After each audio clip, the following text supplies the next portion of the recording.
Gustong ipalaganap na isang animal lover ang pagkalinga sa mga aso't pusa kahit pa yung mga pagala-gala. Naging inspirasyon kasi sa kanyang pagsagip sa isang sugatang pusa na naipagamot sa tulong na rin ng mga nagkawang-gawang netizens. Balitang hatid ni Juan Aquino.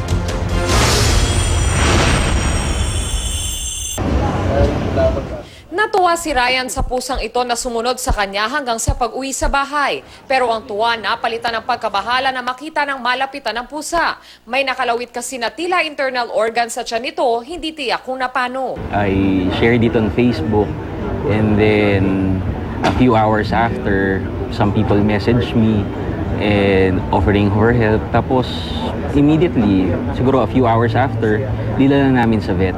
Hindi agad matukoy na veterinarian kung vital ang organ na nakalawit sa pusa. Ibig sabihin, maaaring ikapahamak kung operahan at aalisin ito. Parang mahina na siya. Kasi parang ilang hours nang may naka-expose na part dun sa tiyan niya. Kaya mas makabubuti raw kung i-euthanize o isailalim ito sa mercy killing. The cat looked back at me. Ewan ko, parang some sort medyo nangusap siya sa akin na parang sinasabi niya na kaya ko to. Suddenly, I changed my mind. Sige, tuloy na natin yung operation. At matapos ang operasyon, heto na ang pusa. Malakas at nagpapagaling. Pinangalanan siyang Salvo. Salvo derived from the word salvation. So, we saved the cat.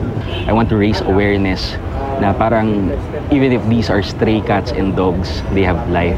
Yung mga tao makakakita po ng ganun din na sitwasyon, yung pusa, ipagbigay alam agad sa mga mas nakakaalam.